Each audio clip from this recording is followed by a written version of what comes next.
আসসালামু আলাইকুম ভিউয়ার্স, দেখেন আমি এই যে ব্যাকগ্রাউন্ডটা যেভাবে রিমুভ করেছি জাস্ট একটা ক্লিকের মাধ্যমে, এবং আপনার সর্বোচ্চ 30 সেকেন্ড সময় লাগবে এটা করতে, এবং কোনো ধরনের ঝামেলা নেই। সেটা কীভাবে আপনারা করবেন সেটাই আমি আপনাদেরকে দেখাচ্ছি। Let's go.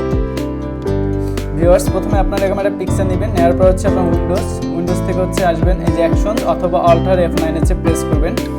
এরপর হচ্ছে আমি চলে যাব সরাসরি ফাইল থেকে হচ্ছে ওপেন। আমি হচ্ছে যে সবুজ ব্যাকগ্রাউন্ড রিমুভ ফটোশপ, এই একটা হচ্ছে আমাদের একটা অবজেক্ট আছে। এই অবজেক্টের লিঙ্ক হচ্ছে আমি আপনাদের ডিসক্রিপশনে দিয়ে রাখবো, সেখান থেকে আপনারা ডাউনলোড করে কাজটি করবেন। তো এটা সিলেক্ট করার পর আপনারা ওপেন দিবেন। এরপর আমরা এই যে সাজেম ট্রিক্স লেখা আছে, ঠিক এখানে দেখেন কয়েকটা অপশন আছে, হোয়াইট রিমুভার নর্মাল বা হোয়াইট রিমুভার হার্ড। যেহেতু আমার ব্যাকগ্রাউন্ডটা হোয়াইট, তো আমি উপরটা সিলেক্ট করে তারপর হচ্ছে এই যেখানে দেখেন একটা প্লে বাটন দেখতে পাচ্ছি, ঠিক আমরা এটার উপরে প্রেস করবো। এখন এখান থেকে আমরা কন্টিনিউ দেবো। কিন্তু এখন একটা প্রশ্ন, আমাদের কিন্তু ফেজ হচ্ছে মুছে গেছে, কোনো টেনশনের কিছু নাই।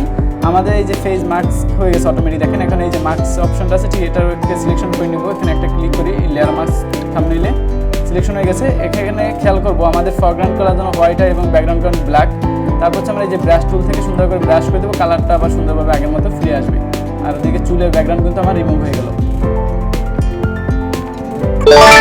রিমুভ করে ফেলতে পারছি। ভিডিওটি ভালো লাগলে অবশ্যই আমাদের চ্যানেলটি সাবস্ক্রাইব করে রাখবেন এবং আমাদের ফেসবুক পেজ ফলো দিয়ে সাথে থাকবেন। অসংখ্য ধন্যবাদ। আসসালামু আলাইকুম।